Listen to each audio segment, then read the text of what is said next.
heaven, we thank you for love and mercy. We thank you for grace, kindness, for sparing our lives, oh Lord, through this day, through the days that have passed, and making it possible for us to be together once again on this platform to do our study, to learn from each other, to share and to grow spiritually, intellectually, uh, not only in your minds but also in practice. Help us, O Lord, to be able to live this message that we are understanding as you shine your light upon us. Please take control of this study at this time. Speak to me and work with us, O Lord, as we open our minds. We share that we may be able to receive more light and understanding. So let your will be done and bless each and every home represented and be with them to I pray. In Jesus' name, amen. Amen. Okay.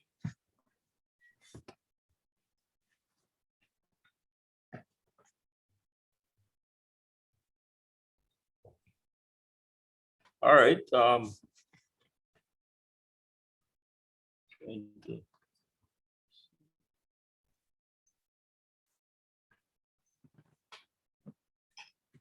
Okay, tonight's topic is concerning sexism and the pandemic. And so I prepared something for us to go through and meditate upon and even learn. And I also invite you to share what you know and what you understand. If you have points, inputs, questions, comments, whatever you may have, feel free to come in and interact with us. All right. So I prepared a little PowerPoint that I would like to share with you. Nice. It won't be based mostly on it, but to help us to get more light. Um,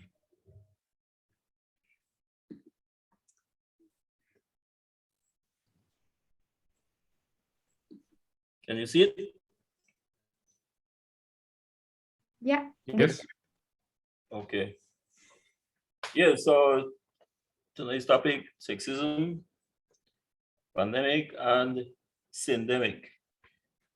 So my first question to you, anyone who would like to just feel free to answer.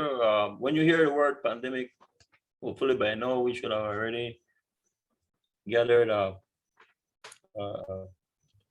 fair definition of it. What comes to your mind?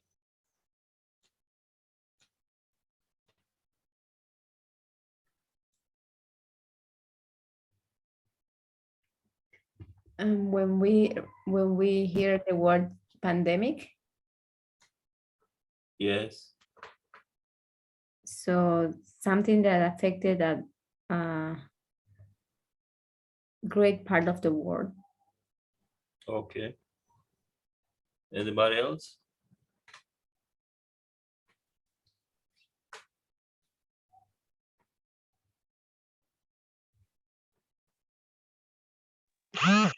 Fear, brother. I didn't hear you. Can you repeat?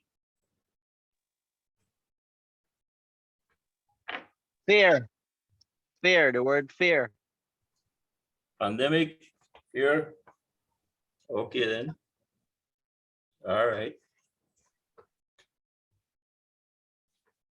What about the other word syndemic? Have you ever heard that word before?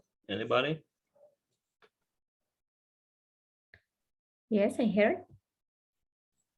Anybody else? No, I haven't heard it before. Okay. Is Rose, Francis?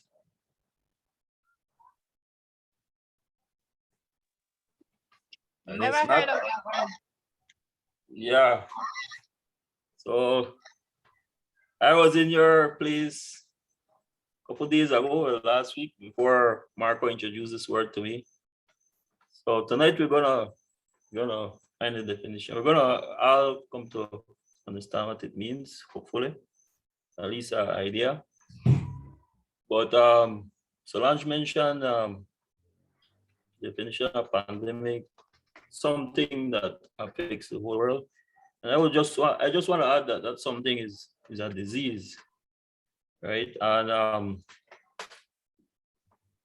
there's not a conclusive or uh, yeah, conclusive definition of disease. There are many definitions for it.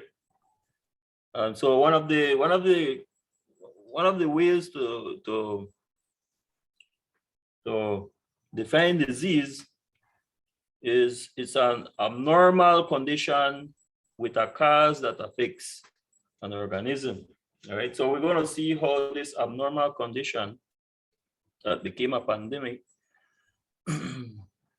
um, has an effect on us humans. We are the organism in this light. So we're going to see. All right, so let me just give you some official definitions for pandemic. And the word pandemic is a Greek word comes from a Greek word that is pandemos. Okay, and it comes it's formed by two words, pan mean all, and demos means people. So when you hear the term pandemos, it has to do with everybody, as Solange mentioned. It's a worldwide effect. Okay. Um, a more clear definition prevents it's of a disease that's prevalent over our whole country or the world. All right. It's a disease that's prevalent. And so we know that since early last year, 2019, 2020, started from 2019, but it broke out last year as the pandemic, the SARS-CoV-2 virus that has affected the whole world. So that's an example of a pandemic that we're experiencing right now. Okay, now the word syndemic, what does it mean? Syndemics are characterized by biological and social interactions between conditions and state. Interactions that increase a person's susceptibility to harm or worsen their health outcomes. All right, how can somebody help us make more sense of this definition? Can somebody help put it in more simpler words? Let's read it again to yourself, and can you help us? Maybe give us examples, or how do you picture this definition?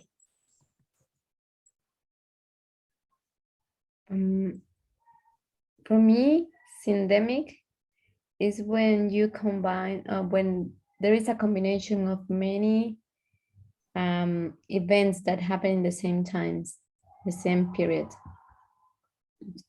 Okay. Anybody else? When you hear the word biological, what comes to your mind?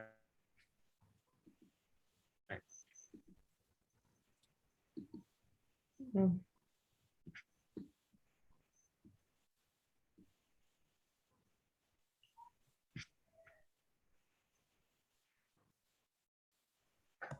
from the root word biology, right? Um, what does that has to do with? Brother Lucas, Yes. your audio is cutting. I don't know if it's only for me or for everyone. We cannot hear your phrase completely, but I'm not sure if it's only I. Okay. The volume. No, that's okay now. Ah, It's are you okay. hearing me now? Yeah, we can hear you. Okay, I guess I was far back from the laptop. Yeah, I'm asking when you hear the term biological, what comes to your mind? You can just Uh, it has to do anything with the basic unit of life, right? okay, the Has to unit of be life. something that stems from cells and probably genes or amino acid chains and proteins, and that is what come to my mind. All right, that's good. So it has to do with our physical body, right? I mean, as we're focusing on just humans on us as we are being affected by this pandemic. So it's characterized, it says, by biological and social interactions. Okay, what does social interaction? What comes to your mind when you hear social interactions?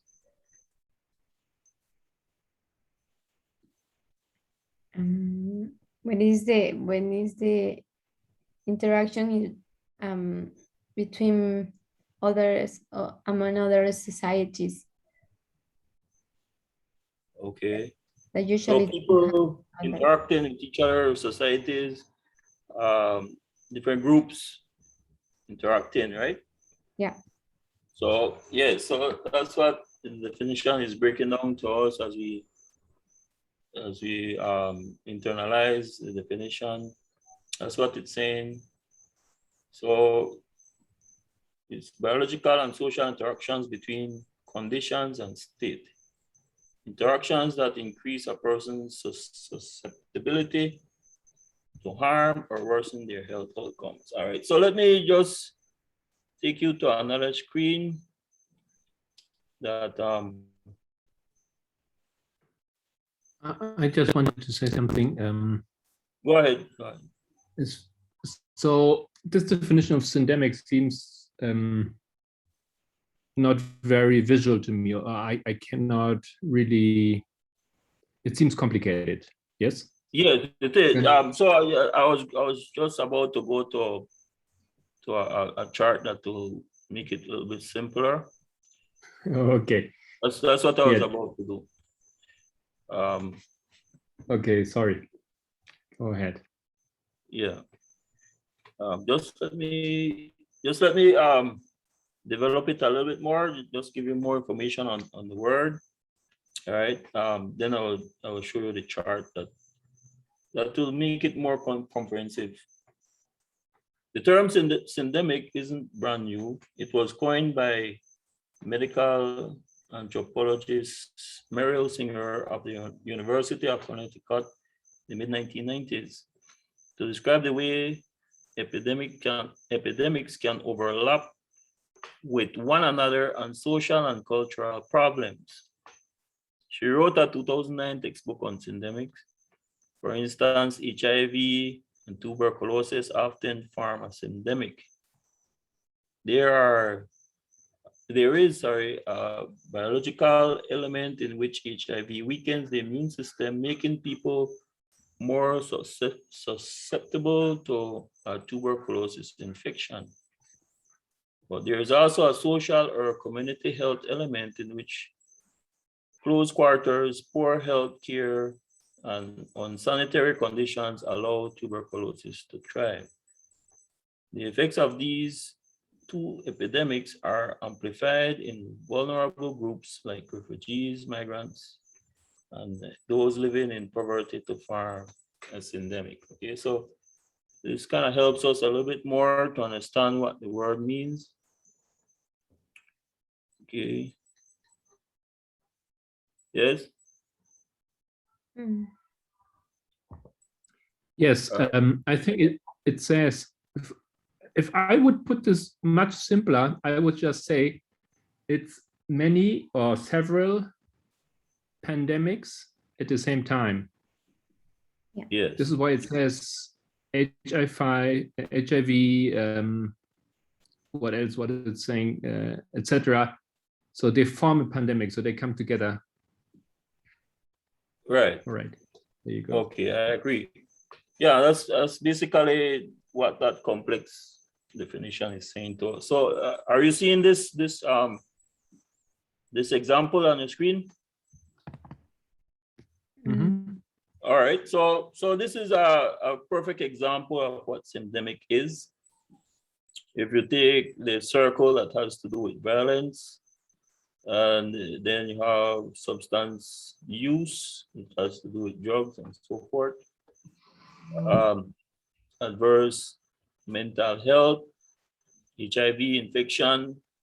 So all these combined issues or problems, when they overlap with each other, as you see here in this diagram, this example, what it produces in the middle is what is known as a syndemic.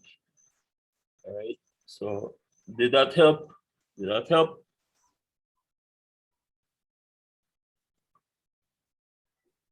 Did that help you out? Anybody?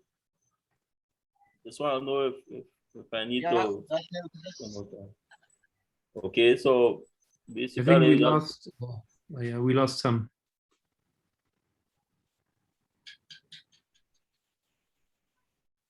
But anyways, oh it's good. Yeah, this makes sense. I mean, this graphic helps pretty much, I think.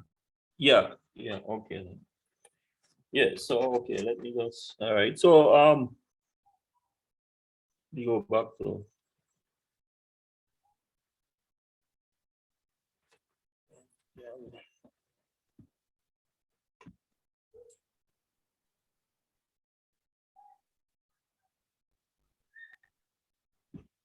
all right, just going back to my 4 point. Right, so move on. So what I was getting at, what these words, especially the syndemic word, brought to my understanding is that we are experiencing this COVID-19 disease since last year. There have been numerous variants that broke out. At this present time, we're dealing with the Delta, and then we have the one from South America, the Lambda variant that is, killing out many people, especially those who refuse to take the vaccine and so forth. But at the same time, this issue about sexism has come to the forefront. It had already been a concerning matter, but it just became even worse during this pandemic. So there's a saying there. I heard this saying that says the pandemic is not gender neutral. When you hear this phrase, what comes to your mind? The pandemic is not gender neutral. What does that say to you as you hear that?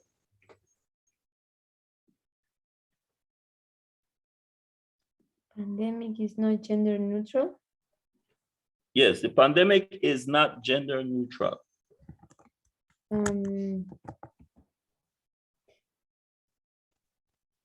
I believe that it wants to say that the pandemic not make distinction about the gender. All right. Anybody else? I would agree with Sister with Solange. All right. Yes, that's precisely what it's saying. This pandemic that we're in, it has no bias. It's not in favor of any gender. Okay, and so because of that, as we uh, further on in the midnight prayer message, and as we gain more light, we come to understand more and more understanding of the development of the message and also the truth for this time. We, from our test, we understood that sexism is the test for our time. Why? Because it's one of the three um, sins that God has to deal with in the restoration and bring us back to Eden. It's the final one, right? We know that we understood from the message that she brought some months ago this year that I believe it's this year, but we learned that sexism was the first major or social issue that that plagued humanity as a sin. Then was concerning the Sabbath and honoring it, and then racism after the flood with Noah's three sons. So as he began to work in restoring things, we saw that the first matter again in reverse, looking at it from the point of view of a chiasm. The first one that was um, put in place or brought to attention so we could make changes in order to work with the Lord in being restored as humans was racism at the birth of United States of America as it came into prophetic history and began to grow as a nation. That was the issue in the early 1800s, Civil War and so forth, coming into the 1900s. And even up to today, it's still, there are still major issues with racism, but that was the first. And then since 1844, the Sabbath came back. And then the Lord gave us time because, sexism was or is it seems to be or has been shown to be the most deep-rooted issue that humanity face, and that will really, really bring a challenge to each and every individual, especially us Christians who desire to go back to paradise, to be restored to eternity and to purity and to living with God. It has been a challenge, and it will always be a challenge until we overcome this matter. So since the pandemic, it has been shown in statistics, and I don't have a lot of statistics because as I was looking up this particular subject, the statistics are not conclusive because they're still studying it out, the effects of what is occurring against women during this time. All right, so I just want to give you a little bit more information about how it was pre-pandemic, because as I took time to mention to you that it's not a new issue. It's from the beginning of time, since the fall. And so when you look in the Middle East, records have shown that 91% of girls are their genitals are mutilated, sorry, mean cut, circumcised, they use the word. And then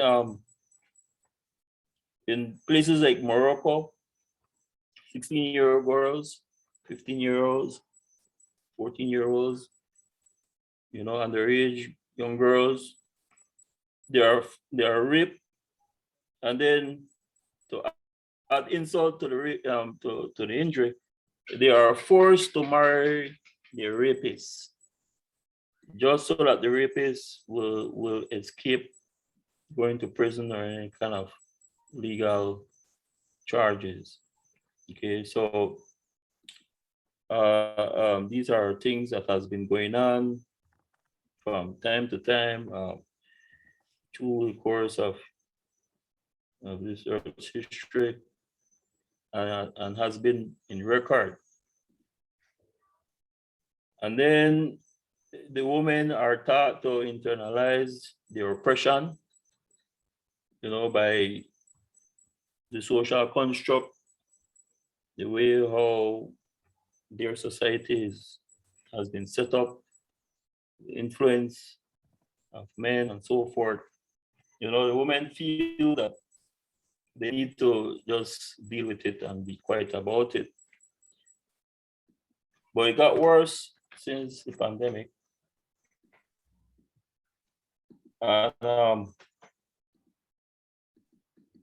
And so there's a new type of crime that came about. It has been it surfaced around 2016, 2017. They began to really look into it, and this is the word femicide has been coined for it, where women and girls have been experiencing violence. All right. And so it's an abnormal condition. It's a disease, femicide, and combined with this COVID-19, it creates as we learn the word syndemic. Okay, and it becomes even more. Different issues arrive out of this violence that are being directed against women and girls. So a term was coined with this word femicide called VAG. Okay, and then VAG is a synonym that represents. It's a word, an acronym, sorry, that represents violence against women and girls. VAG, VAGG. And Can you write that in the chat? I didn't hear you. Can you write that in the chat? I didn't get it. Okay, let me see. Where if I want to write, where do I go? Annotate. If it's too complicated, don't worry. You can spell it and I write it. V. Yes, V. VAGG. V. Again, V A. VAGG. It's an acronym. Yeah. The V stands for violence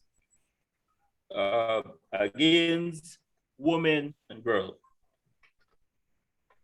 Violence against VAWG. WG. Yes, okay. And it has been recorded that $127 billion has been lost in America alone, in the USA alone, dealing with. Okay, $127 billion dealing with this, just this issue, this violence against women and girls. Another statistics have shown that before the pandemic, world society generally as a whole, we as humans were 257 years away from achieving gender equality. And since the pandemic, that has been set back drastically. Okay. So before the pandemic, that was how long, they calculated if they kept on the same pace of progression, awareness, education, so forth, they would have achieved a great amount of gender equality in 257 years. But since this COVID-19, that has been thrown off terribly. All right, so let me get back to my point here. Both femicide and COVID-19 are global pandemics, only the former has not been recognized as such, while the latter has. So there's the issue that we see here, that even though femicide is a major issue that is affecting women and girls presently and all over the world, it's not recognized, it's not looked into. So there we see where it is a serious matter that is being ignored by humanity and society. Nearly 90,000 women were killed by men, mainly their partners and family members, in 2017, the last year for which we have statistics. Since the coronavirus outbreak and lockdown in many countries, there has been a surge in domestic violence and femicide globally. Clearly, there is no systematic data yet. All right. So this is what is the information that is available.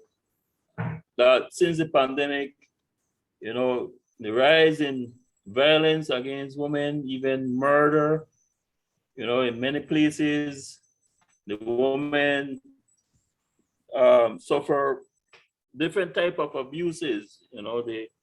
They are beaten, they are ill-treated, they are they have verbal abuse, psychological abuse, even rape, sexual abuse.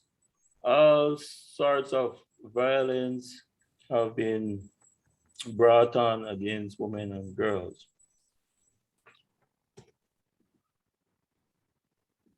All right. However, the article describes recent report in the spike in violence against women and femicide in different countries, ranging from Europe to South America. Violence against women is inextricably tied to issues of power and control. Even if the social order has changed and there is more gender equality, the fact remains that this is still a male-dominated world, today dedicated to combating the virus, but not yet dedicated to eradicating the other pandemic of femicide. Okay, so we see the truth here in this article, in this reading here. It took less than a year for all the scientists and the first world governments, America and Europe, those rich countries, to put in money. The last amount I heard was roughly, just from America alone, when Donald Trump was still in power, it was recorded that about $2 trillion was American dollars was put into producing a vaccine. That's beside what England and other European countries put in. And in less than a year, we have what we have now, these different vaccines that are available and helping people. But, as we just read, what happened to femicide? Why isn't the same focus being placed upon this terrible, terrible matter that is causing many women and girls to lose their lives or to suffer, different in different ways. And these are long-term things that they have to suffer with that is very unfair and unequal. All right. So is there anybody who wants to comment on anything that as you read this came to your mind? Anything that you found out that you'd like to share?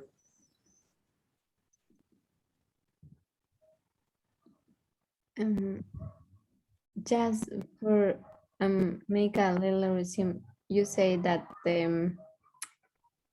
what makes endemic in our time is all this conflict that we are living, that is not only the pandemic, for example, discrimination, sexism, homophobic issues.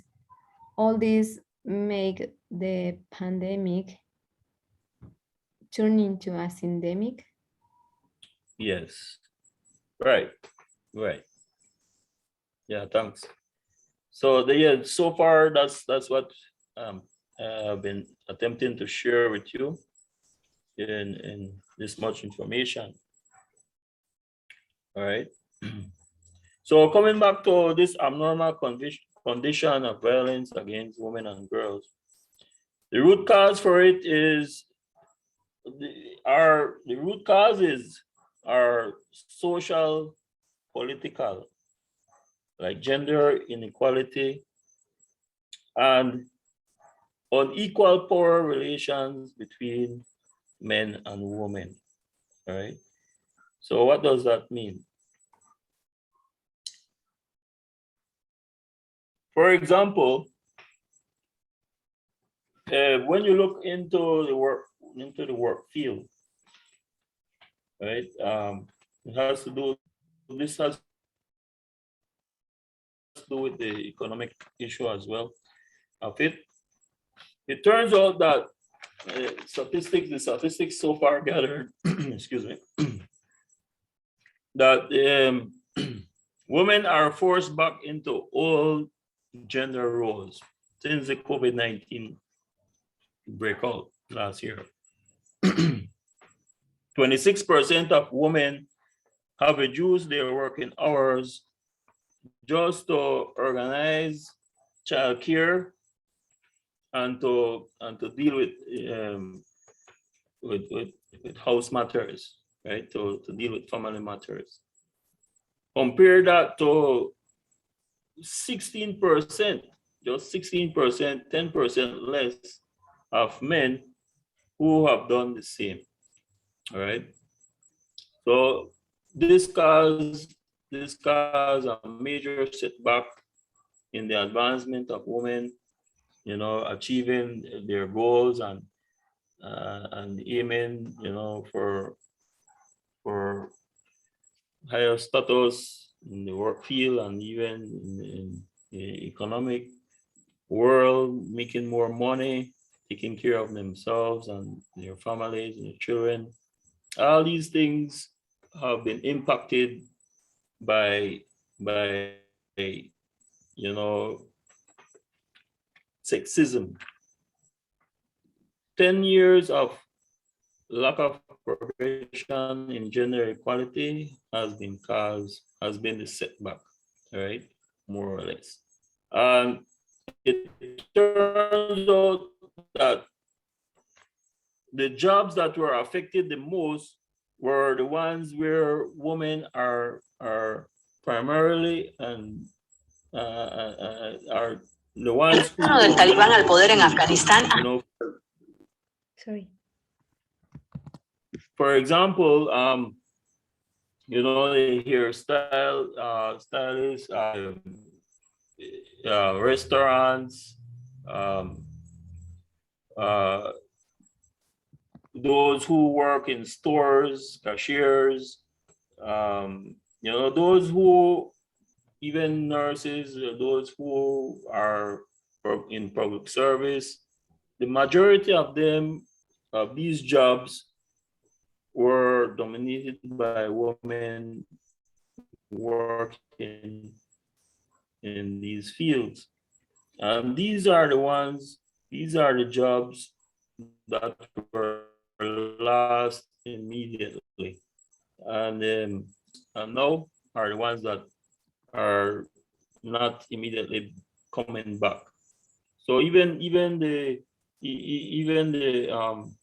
the percentage of women of unemployed, when you compare, I don't have the information to share with you in graphs and so forth, but I was looking at it. What happened? Most of these graphs, they don't allow us to copy it. You have to pay for it and so forth. Has copyright, so I couldn't put it on the PowerPoint to share, but it is shown that, you know, the problem has turned out to the scale where, you know, the women are in high numbers when they are compared to unemployed. The women are at a higher percentage in unemployment than men up to today. So the jobs that have been coming back are mostly jobs for men, which is another very terrible issue, and is greatly affecting the female population, because, you know, there are many single parents, many mothers who are rearing their children by themselves. They have to pay rent and all these things, you know. So it's really serious. Okay, let's go on.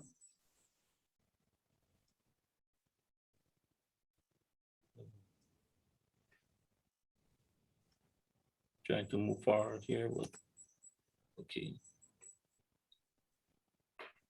The region has registered an alarming increase in discord during the pandemic. In Chile, calls to the National Domestic Violence Hotline increased by 70% in the first weekend of quarantine. In Mexico, there has been a 60% increase in complaints of gender-based sexual violence during the pandemic. Colombia's victim support hotline has received 91% more calls than the previous years. The surge is due in part to risk factors such as confinement, other restrictions on mobility and isolation, but it is also the result of the public and private sector limited capacity to respond, particularly in the COVID-19 context. Okay, when you hear that it has to do with the result of the public and private sector limited capacity to respond, in what way comes to your mind that they were unable, or they are unable to respond to these calls and so forth, that is contributing to the pandemic of femicide? What comes to your mind? In what way is it affecting the public and private sectors? Can anybody help?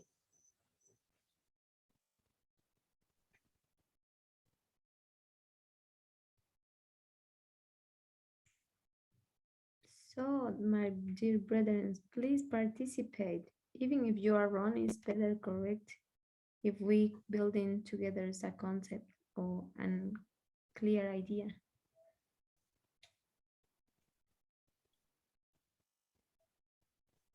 Okay, for example, I was thinking I was thinking about the lockdown. Because of the lockdown, you know, the mobility of, you know, people being able to move around has been limited, you know, to a great extent. So, you know, I think about that one there. I don't know if anybody else can think about other ways, but these these these are other information or other reports that if you notice the percentage, it is very high. Okay, and again, it's happening in different places, even around us here in Belize, Mexico, Guatemala, and different places. So it's real. Okay, so some recognitions that have been gained from campaigns, because again, there are groups, there are initiatives that has arisen to to to bring to the forefront this particular matter of sexism and the pandemic of femicide and all these violence against women and girls. So they have recognized certain things as they study out the matter, that they have come to these conclusions that any woman can live in a situation of violence. Right? It doesn't have to be a particular, the woman doesn't have to be a particular type of woman, or living in a particular country, or in a particular social environment, or neighborhood, or so forth. It affects all right, all of them. It's not, it isn't just isolated or specific cases under certain conditions, all right? So that's one of the main thing that has has been revealed.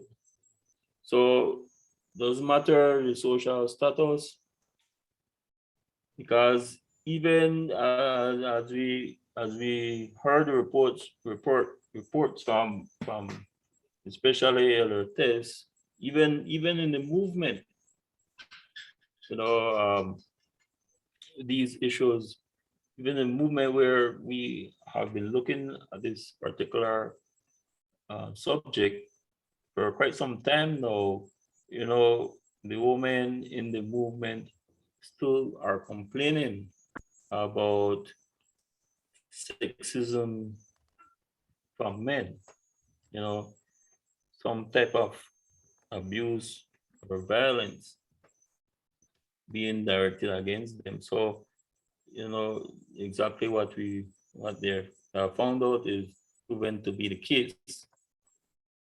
Another recognition that was was gained is just bear with me. The computer is not responding as it should. Let me see here.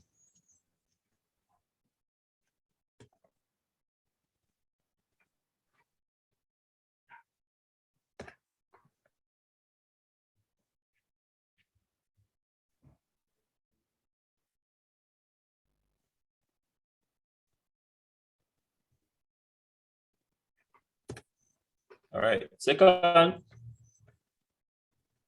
that women who go through the experience feel fear, shame, and guilt, and that is normal. All right. So again, I mentioned earlier that, you know, there's social influence that, you know, has been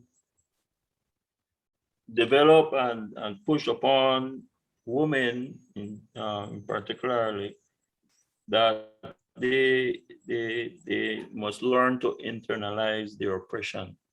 All right. So and this has to do with them experiencing fear, shame, and guilt. They are taught or made to feel that, you know, that's not normal, So they need to hide it, they need to internalize it, they need to just deal with it by themselves, which is false. Okay, so the reverse of that is what is necessary in order to break this deadly disease. And third, that the violence they experience is not their destiny.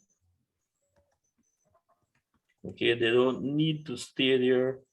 They don't need to put up with it. They don't need to take it because they can't do any better.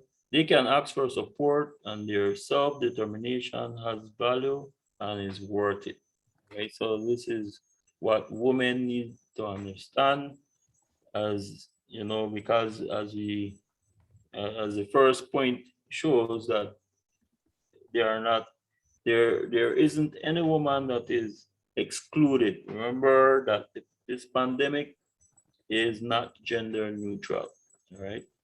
So there's no exception. So what are the main biases that deter victims from seeking help? First one is fear of uncertainty. Can somebody tell me something that comes to your mind that when you hear fear of uncertainty? In what way? Um, what kind of uncertainty would cause somebody to that will cause them not to seek help? That it may perhaps turn back on them. It could put them into shame in family or at a job, perhaps. Okay. So they, because there's no full support, perhaps people may not believe there's not enough evidence. Yeah. Right.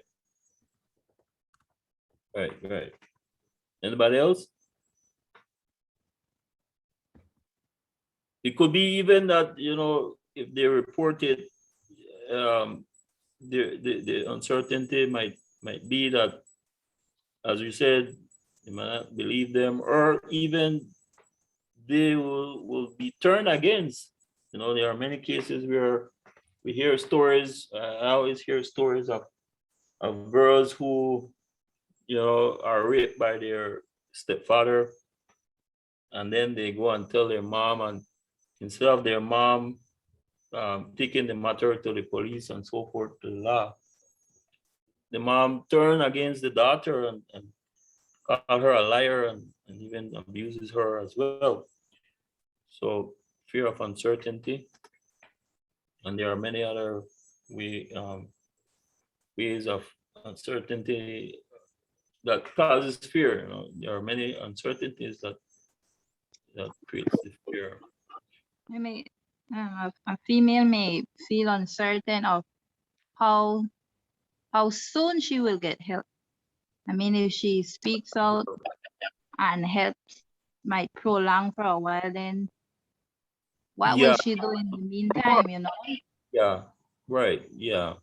Because I mean, her if your abuser is wrong, and then the response is not immediate, you know, then Mm-hmm. abuser becomes more abusive. Right. You know, yeah. So that's a good point. It's a good one. Thanks. Another bias that deters victims are misidentification of violence. What comes to your mind when you hear that misidentification of violence? In what way? How can the violence be misidentified?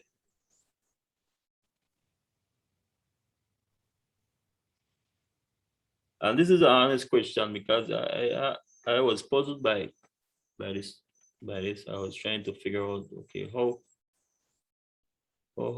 can it be misidentified? Like, in what way?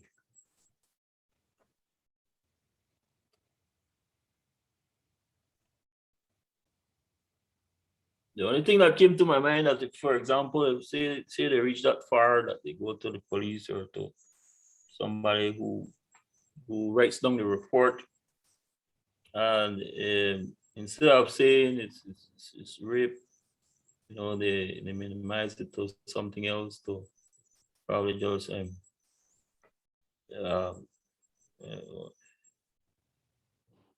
groping or something less, you know. Probably can anybody think of ways of misidentification of the violence, the particular violence?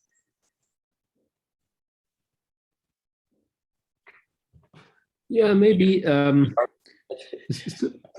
So we can just maybe a similar situation is what's going on right now in New York,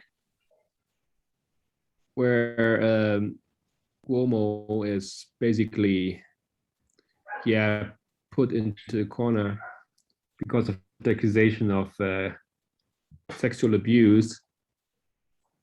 But he himself explains that he's just being nice to people. He just hugs them. He just taps them on the back. The woman, it's nothing sexual or something like that. So from his perspective, there's a misidentification of not violence in this case, but of sexual misbehavior. And from the perspective of the woman, it's totally different. I don't know. Yeah. Maybe this Yeah. is it's something. a real issue that, yeah, real case example with the mayor of New York, the governor of New York, Cuomo. Yeah, so yeah, that's a perfect example. Thanks very much. That was very helpful. Okay. And a third main bias is lack of safety plan. Again, as we hear about cases, where the reports are made and everything, it's taken down and everything, but then there's no backup. There's no plan. There's no place for that particular girl or woman to take refuge.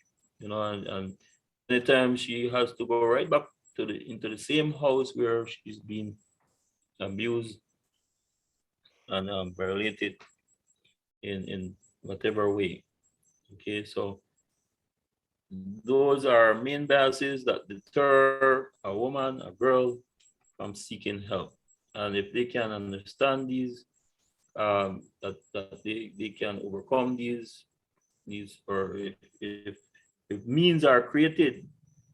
And that's why, as I shared earlier in one of the readings, that, instead of, or it has been good that, a lot of money was put into the vaccine and in bringing aid to humanity dealing with this COVID-19. But at the same time, there should have been more initiative taken, more money also been put into facilities and different means in order to help with this other pandemic.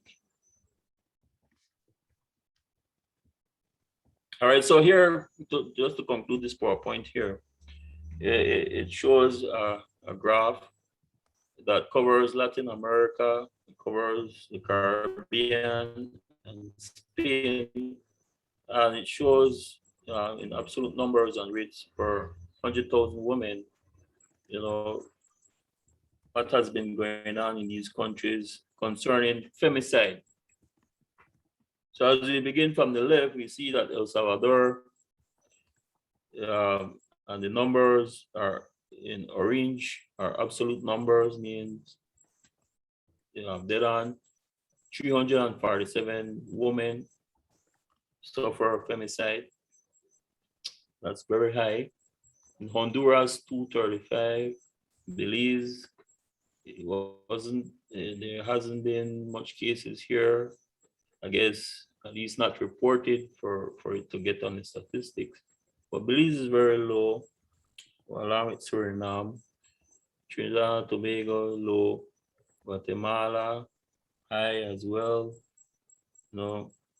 These other countries. But if you go to Mexico, you see Mexico is extremely high, and Brazil is the worst. All right. And then even Spain, Venezuela, Peru, Argentina, all of these countries, femicide has been a major disease, major pandemic. So this is in a year? Ah, Is this in a year? yeah, in a year. This is the record that they got more than likely last year, you know, within a year, yes. It Since the says pandemic, 2019. Yeah. since 2020. Yeah. So this is very recent report. Okay. So yeah. So so what's the spiritual application now? Um, I don't know if any one of you remember the particular study done by Parminder on Jael. Remember that study with that's I guess is it Numbers chapter 6.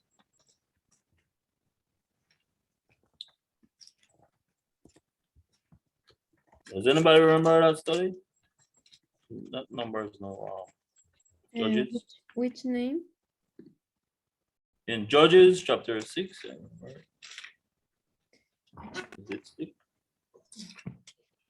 The story of Barak and Deborah. Deborah, yeah.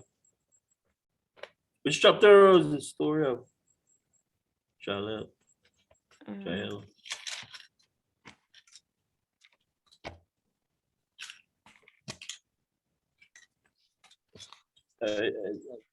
Trying to give you reference to it, this particular chapter, but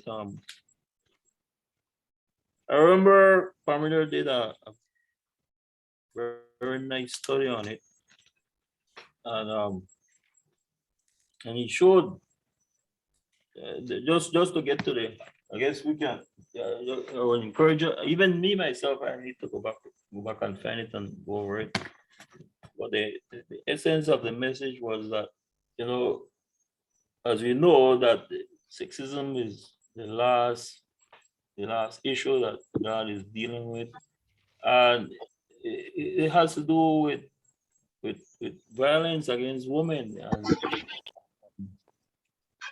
the question is, you know, it opens a question: why is it that men hate women so much, or why is it that they refuse to agree that, you know, women are equal with them or with us? Because I'm a male.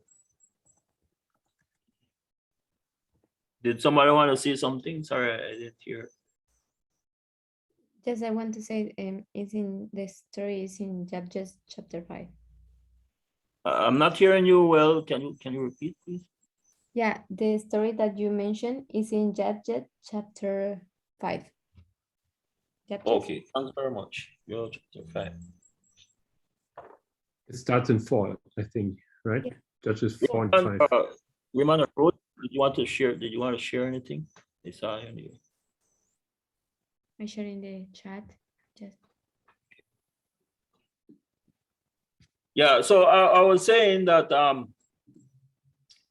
the essence that I got from it is that it's not a coincidence that at this time women are being targeted with such hatred and violence. And what I remember, the conclusion of the message was that women have a major role to play in the end of the great controversy. And Satan knows that. If anybody else doesn't, he does.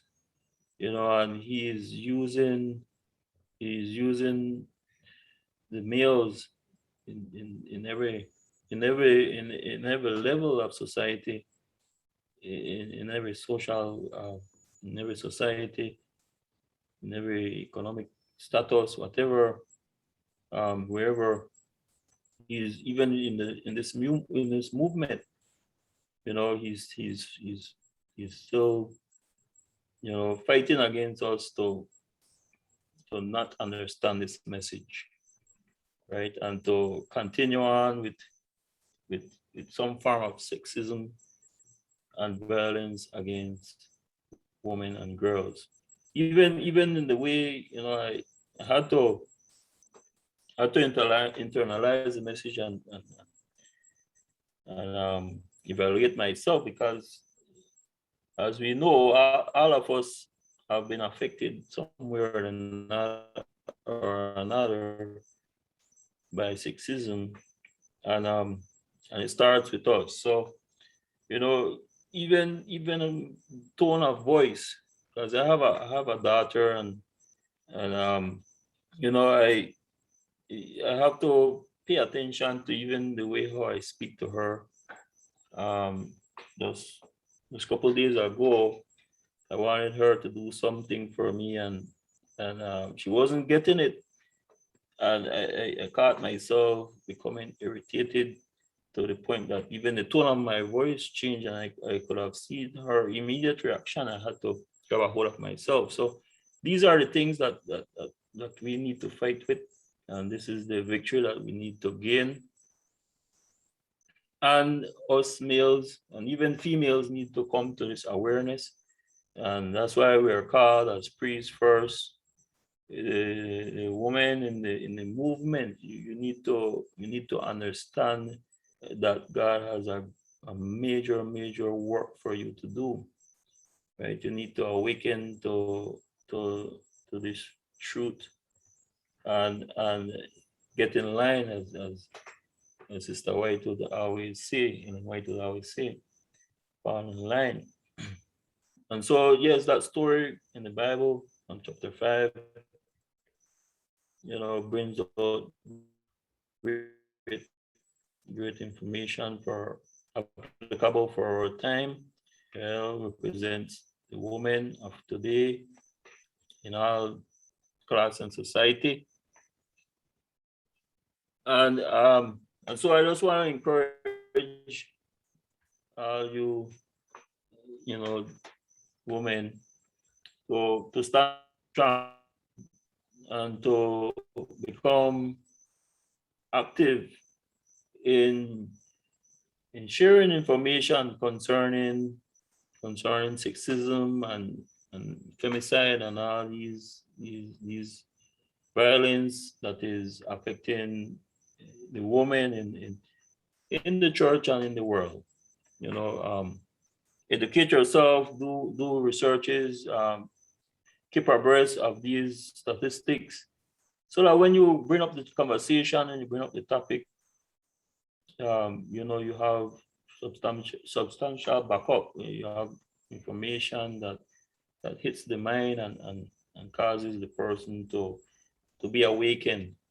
And it doesn't matter male or female, we all need to be awakened to this truth. Okay, and another story that I remember long ago, at that time, part of the Jews were still a part of the movement. And I used to like listen to Dario. I remember he did a message on the word violence. Okay, and as, we as I shared with you the word Bob, it begins with violence, and violence has to do. The root word of violence comes from violate, right? And when the Bible uses that term, it's referring to breaking of God's law. So all these violence against women and girls, if you look at it from a spiritual standpoint, this is how Satan is causing us humans at this time, reaching the climax of the great controversy, to take his side, right? Because the great controversy is all about violating God's law. And what is the core of God's law? It's love, right? It's love for humanity, and especially love for women, for females. You know, even the, coming back to the femicide, it's even a matter that is greater when it comes to transgender um, females, trans females. You know, I read that the information gathered, the statistics being gathered, have not even touched, you know, this side of the issue that has to do with LGBT community. Okay, so it's very terrible, and so, you know, this is where we, as we participate in this work, as we cooperate with the Lord, as we grow and come to understanding and learn more and see um, what God requires from us today in order to gain our salvation and also to win souls for the kingdom. You know, it's very important, very crucial for us to really put this message into practice. And it starts with educating our minds, um, understanding our behavior, you know, with the goal that goes in line with the study of the nature of man and all these things. So I just want to encourage each and every one of you to again, like what I say, to analyze this particular issue and look up information on it. It has been a tremendous help for me since I was given this topic. I realized last week I didn't present because I realized I was not, um, even though I've been reading the materials that on the WhatsApp um, group message, and also I listened to her presentation. It was not like when I myself began to look into it, and I still have more things to look into, but you know, the topic is vast, so it will take time. But I just want to encourage you all to think about it in this light, that there's a great work to be done, and the message is here already. It just needs to go out to every mind, and we know that very soon Panam we will reach Panyom, and then the message will go to the Adventist world, and from then to go to the Netherlands, and so we are in this preparation period. So I just want to encourage you to continue to prepare yourselves, both us males and females, and do your part. So that's it for tonight. If anybody have any comment, anything they want to share that is related to this study, or even might not be so related, but you want to say something, feel free. Yeah, I want to make a comparison, that situation, like you mentioned, like a pandemic with the rights of the women, and especially if we put our eyes in Afghanistan now, the Taliban's, the group of Talibans, they want to submit the women um to the uh, laws that they have according to the book of Abraham. Um, and the women, even if they are in a very uh, close culture, and they are not agree, and they start to, the women start to pick up the how do you say, the guns, to fighting for their rights, and they prefer to die to be submitted again to the, and put up and put away all the progress that they get in all these years. And and I feel like in middle of this conflict there is a for me how I think there is a shine of light, like a very very important that the Lord is making the work in middle of this conflict, and we can just perceive, observe, and learn what happened, understand what happened, because about this is the issue, the test, like you say, right? And Yes. and it's important to make a good comparisons in that aspect. Yes, sir. Right. Right. Yeah. We today I was thinking about it in a spiritual light. You know, I don't know if it had gone for your mind, but we have always in this movement understood that Islam is a major plays a major part in the fulfillment of prophecy. And for a time, it has been in the background of my mind. But now, as this issue or this circumstance arose in Afghanistan, I've been I've been awakened back to seeing how, again, we see, as you mentioned, Islam has the behavior of these Talibans, the Islamic world, you know, has contributed to bring awareness also to those who watch news and follow current events. It helps to awaken the minds to start consider um, the democracy of women having the right to go to school, the right to work, the right to beautify themselves if they want to, because that's what happened when the Taliban's moved in. All those women who had businesses, beauty parlors and different business, uh, they had to shut down. Um, the women who got their degrees are wondering what is good for now. You know,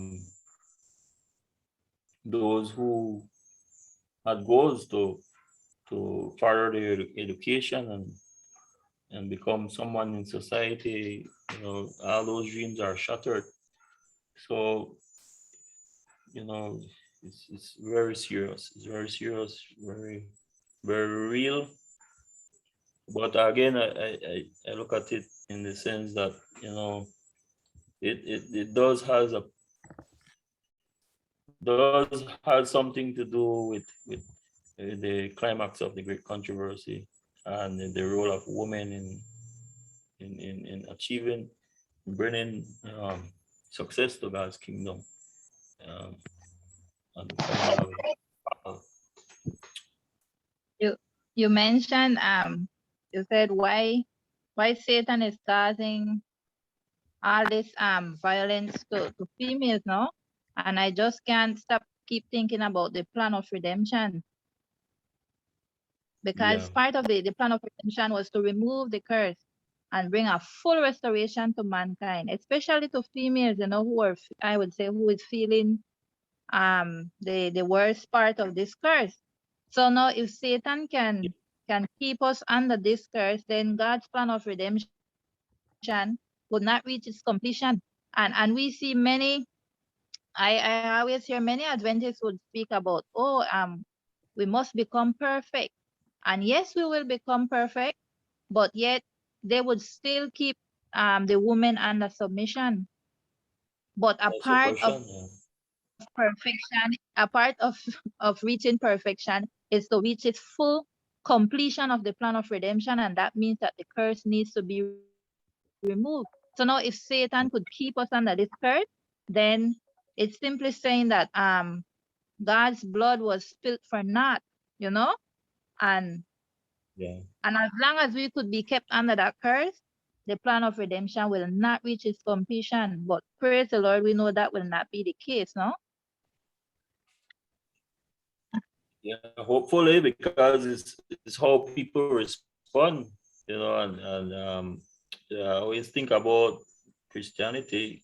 I mean, Christianity is I mean, religious Christianity, man-made Christianity, it's very conservative. That you know they were specifically talking about Adventists. It's hard for them to accept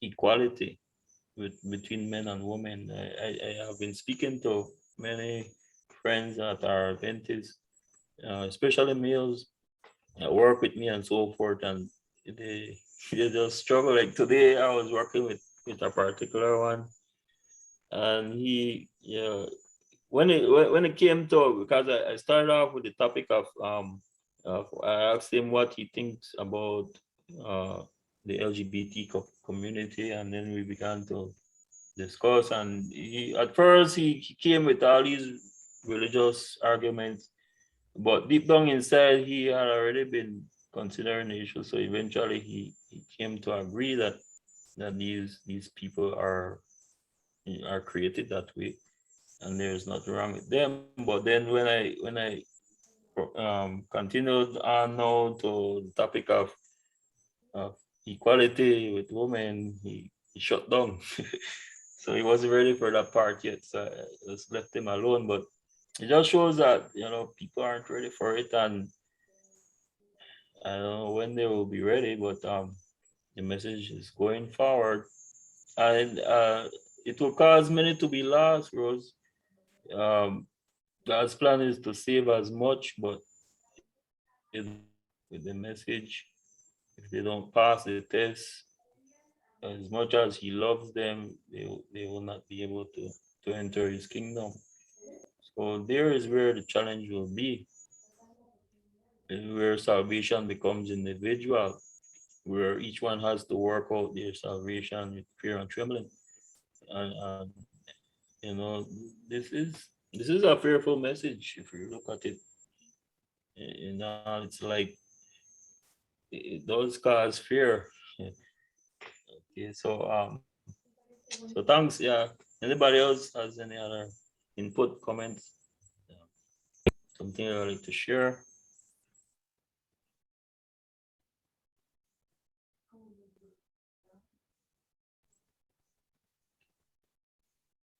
Thank you, Lucas. All right. Important. I think you filled us into the topic. Was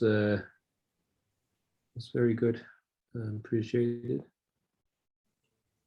Thanks too for all your cooperation, your participation, each and every one. And yeah, it was nice studying with you again. Like I said, it's a very vast topic. I didn't know where to start. I had some other things I wanted to put in, but it just slipped my mind. So it's too late now. Well, it was good. Thank you all as well, and God, God continue to bless and guide us and lead us into this truth. All right. So if there isn't any more comments or any question, I invite you to close with me with a word of prayer.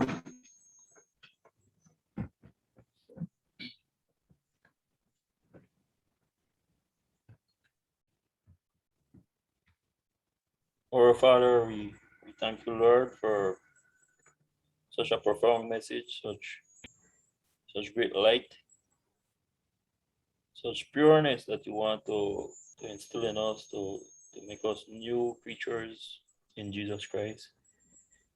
But we see the challenges, we see the damages that have occurred over 6,000 years of sin. And we have reached this point where it really boils down to each individual and how they respond to this message. Pray for us in the movement, O Lord, each priest.